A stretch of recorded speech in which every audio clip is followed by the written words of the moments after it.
متی کی انجیل اور اس کا 12واں باب جو 50 آیات پر مشتمل ہے۔ اس وقت یسوع سبت کے دن کھیتوں میں ہو کر گیا اور اس کے شاگردوں کو بھوک لگی اور وہ بالیں توڑ توڑ کر کھانے لگے۔ فریسیوں نے دیکھ کر اس سے کہا کہ دیکھ تیرے شاگرد وہ کام کرتے ہیں جو سبت کے دن کرنا روا نہیں۔ اس نے ان سے کہا، کیا تم نے یہ نہیں پڑھا کہ جب داؤد اور اس کے ساتھی بھوکے تھے تو اس نے کیا کیا؟ وہ کیوں کر خدا کے گھر میں گیا اور نذر کی روٹیاں کھائیں، جن کو کھانا نہ اس کو روا تھا نہ اس کے ساتھیوں کو، مگر صرف کاہنوں کو۔ یا تم نے توریت میں نہیں پڑھا کہ کاہن سبت کے دن ہیکل میں سبت کی بے حرمتی کرتے ہیں اور بے قصور رہتے ہیں؟ میں تم سے کہتا ہوں کہ یہاں وہ ہے جو ہیکل سے بھی بڑا ہے۔ لیکن اگر تم اس کے معنی جانتے کہ میں قربانی نہیں بلکہ رحم پسند کرتا ہوں تو بے قصوروں کو قصوروار نہ ٹھہراتے، کیونکہ ابن آدم سبت کا مالک ہے۔ اور وہ وہاں سے چل کر ان کے عبادت خانے میں گیا، اور دیکھو وہاں ایک آدمی تھا جس کا ہاتھ سوکھا ہوا تھا۔ انہوں نے اس پر الزام لگانے کے ارادے سے یہ پوچھا کہ کیا سبت کے دن شفا دینا روا ہے؟ اس نے ان سے کہا، تم میں ایسا کون ہے جس کی ایک ہی بھیڑ ہو اور وہ سبت کے دن گڑھے میں گر جائے تو وہ اسے پکڑ کر نہ نکالے؟ بس آدمی کی قدر تو بھیڑ سے بہت ہی زیادہ ہے، اس لیے سبت کے دن نیکی کرنا روا ہے۔ تب اس نے اس آدمی سے کہا کہ اپنا ہاتھ بڑھا۔ اس نے بڑھایا اور وہ دوسرے ہاتھ کی مانند درست ہو گیا۔ اس پر فریسیوں نے باہر جا کر اس کے برخلاف مشورہ کیا کہ اسے کس طرح ہلاک کرے۔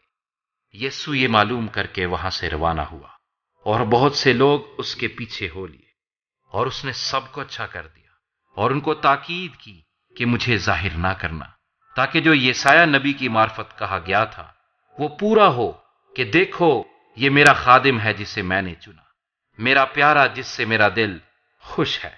میں اپنا روح اس پر ڈالوں گا اور یہ غیر قوموں کو انصاف کی خبر دے گا۔ یہ نہ جھگڑا کرے گا، نہ شور، اور نہ بازاروں میں کوئی اس کی آواز سنے گا۔ یہ کچلے ہوئے سرکنڈے کو نہ توڑے گا اور دھواں اٹھتے ہوئے سن کو نہ بجھائے گا، جب تک کہ انصاف کی فتح نہ کرائے۔ اور اس کے نام سے غیر قومیں امید رکھیں گی۔ اس وقت لوگ اس کے پاس ایک اندھے گونگے کو لائے جس میں بدرو تھی۔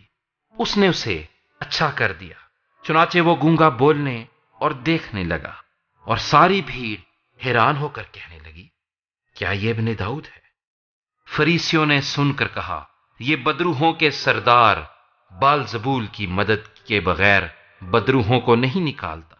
اس نے ان کے خیالوں کو جان کر ان سے کہا، جس بادشاہی میں پھوٹ پڑتی ہے وہ ویران ہو جاتی ہے، اور جس شہر یا گھر میں پھوٹ پڑے گی وہ قائم نہ رہے گا۔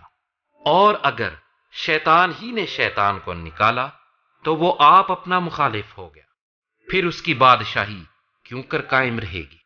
اور اگر میں بالزبول کی مدد سے بدروحوں کو نکالتا ہوں تو تمہارے بیٹے کس کی مدد سے نکالتے؟ بس وہی تمہارے منصف ہوں گے۔ لیکن اگر میں خدا کے روح کی مدد سے بدروحوں کو نکالتا ہوں تو خدا کی بادشاہی تمہارے پاس آ پہنچی۔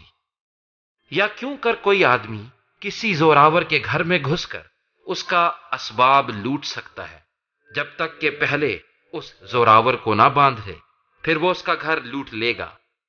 جو میرے ساتھ نہیں وہ میرے خلاف ہے، اور جو میرے ساتھ جمع نہیں کرتا وہ بکھیرتا ہے۔ اس لیے میں تم سے کہتا ہوں کہ آدمیوں کا ہر گناہ اور کفر تو معاف کیا جائے گا، مگر جو کفر روح کے حق میں ہو وہ معاف نہ کیا جائے گا۔ اور جو کوئی ابن آدم کے برخلاف کوئی بات کہے گا وہ تو اس سے معاف کی جائے گی، مگر جو کوئی روح القدس کے برخلاف کوئی بات کہے گا وہ اس سے معاف نہ کی جائے گی، نہ اس عالم میں نہ آنے والے میں۔ یا تو درخت کو بھی اچھا کہو اور اس کے پھل کو بھی اچھا، یا درخت کو بھی برا کہو اور اس کے پھل کو بھی برا، کیونکہ درخت پھل ہی سے پہچانا جاتا ہے۔ اے سانپ کے بچوں، تم برے ہو کر کیوں کر اچھی باتیں کہہ سکتے ہو؟ کیونکہ جو دل میں بھرا ہے وہی منہ پر آتا ہے۔ اچھا آدمی اچھے خزانے سے اچھی چیزیں نکالتا ہے، اور برا آدمی برے خزانے سے بری چیزیں نکالتا ہے۔ اور میں تم سے سچ کہتا ہوں کہ جو نکمی بات لوگ کہیں گے، عدالت کے دن اس کا حساب دیں گے، کیونکہ تو اپنی باتوں کے سبب سے راست باز ٹھہرایا جائے گا، اور اپنی باتوں کے سبب سے ہی قصوروار ٹھہرایا جائے گا۔ اس پر بعض فقیہوں اور فریسیوں نے جواب میں اس سے کہا، اے استاد، ہم تجھ سے ایک نشان دیکھنا چاہتے ہیں۔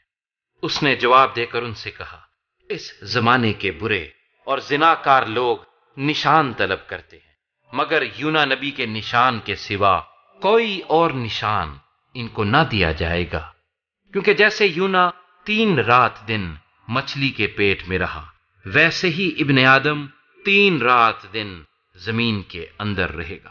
نینوا کے لوگ عدالت کے دن اس زمانے کے لوگوں کے ساتھ کھڑے ہو کر ان کو مجرم ٹھہرائیں گے، کیونکہ انہوں نے یونا کی منادی پر توبہ کر لی، اور دیکھو یہاں وہ ہے جو یونا سے بھی بڑا ہے۔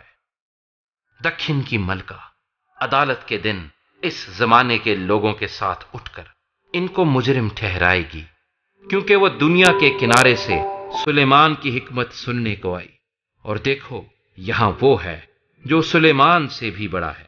جب ناپاک روح آدمی میں سے نکلتی ہے تو سوکھے مقاموں میں آرام ڈھونڈتی پھرتی ہے، اور نہیں پاتی، تب کہتی ہے میں اپنے اس گھر میں پھر جاؤں گی جس سے نکلی تھی، اور آ کر اس سے خالی اور جھڑا ہوا اور آراستہ پاتی ہے۔ پھر جا کر اور 7 روحیں اپنے سے بری ہمراہ لے آتی ہے، اور وہ داخل ہو کر وہاں بستی ہیں، اور اس آدمی کا پچھلا حال پہلے سے بھی بدتر ہو جاتا ہے۔ اس زمانے کے برے لوگوں کا حال بھی ایسا ہی ہوگا۔ جب وہ بھیڑ سے یہ کہہ رہا تھا، اس کی ماں اور بھائی باہر کھڑے تھے اور اس سے بات کرنا چاہتے تھے۔ کسی نے اس سے کہا، دیکھ تیری ماں اور تیرے بھائی باہر کھڑے ہیں اور تجھ سے بات کرنا چاہتے ہیں۔ اس نے خبر دینے والے کو جواب میں کہا، کون ہے میری ماں اور کون ہے میرے بھائی؟ اور اپنے شاگردوں کی طرف ہاتھ بڑھا کر کہا، دیکھو میری ماں اور میرے بھائی یہ ہیں، کیونکہ جو کوئی میرے آسمانی باپ کی مرضی پر چلے وہی میرا بھائی اور میری بہن اور ماں ہے۔